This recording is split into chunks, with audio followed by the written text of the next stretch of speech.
nchi ni yetu sote. Lazima tuweke kwenye msingi ambao kila mtu anaheshimika kwenye nchi. Tusipofanya hivyo, watatunyia mdomoni.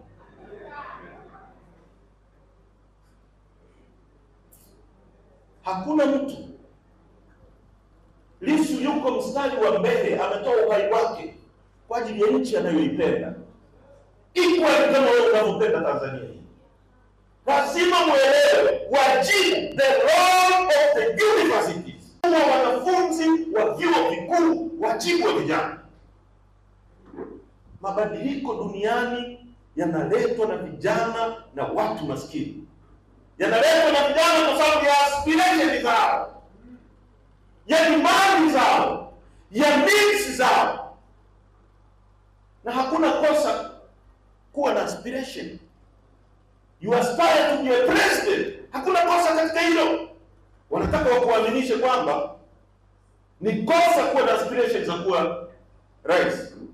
Kwamba mtu anayetakiwa kuwa rais ni mtoto wa Jakaya Kikwete kwa sababu yeye amezaliwa tofauti na wewe. Ndio wanataka uamini. Sisi tunaokuambia kwamba una aspiration equally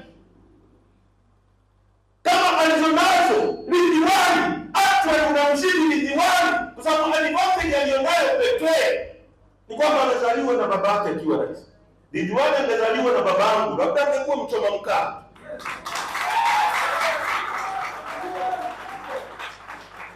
Lakini mimi through my struggle, babangu alikuwa mwenyekiti wa kijiji. I've come all the way, niko hapa leo nilipo. Unataka wakuaminishe kwamba nchi hii ni mali ya mtoto wa Samia Abudi. Yeye ndo amezaliwa vizuri, yeye ndo anastahili kuendesha gari nzuri, yeye ndo anastahili kukaa pazuri. Wewe umezaliwa uwe maskini, ndio maana wanakuambia wewe mtoto wa maskini. Watakupoteza hawa. Kwamba sisi tunakuambia kwamba nchi hii ina dhahabu, nchi hii ina makaa ya mawe, nchi hii ina ziwa, unapaswa kuwa na gari, unapaswa kuwa na nyumba, unapaswa kuishi barabara, unapaswa kutibiwa vizuri, kwamba sisi ni tatizo. Wanaokuambia wewe umezaliwa maskini, kamkati ni kidogo, wakati wao wana mkati ni kubwa, kwamba ndio wanakutakia wewe neema. Si kama mnanielewa?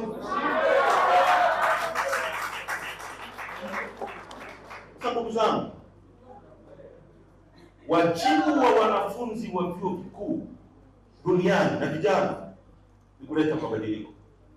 Mwalimu Nyerere alisema watu wanaoogopa mabadiliko ni majizi, ni mabweneni. Mtu maskini haogopi mabadiliko. Sana sana mabadiliko ya dini yanabadilisha umaskini wake, nampeleka kwenye hali nzuri zaidi. More damage. Anapaswa kuogopa mabadiliko kwa sababu hayajui yatakuja na nini. Azam yuko kwenye comfort zone. Serikali inamruhusu kufanya biashara, pengine kuna vitu vya hapa na pale, anapata fedha. Haitaki mabadiliko. Wewe unaogopa mabadiliko kwa sababu gani?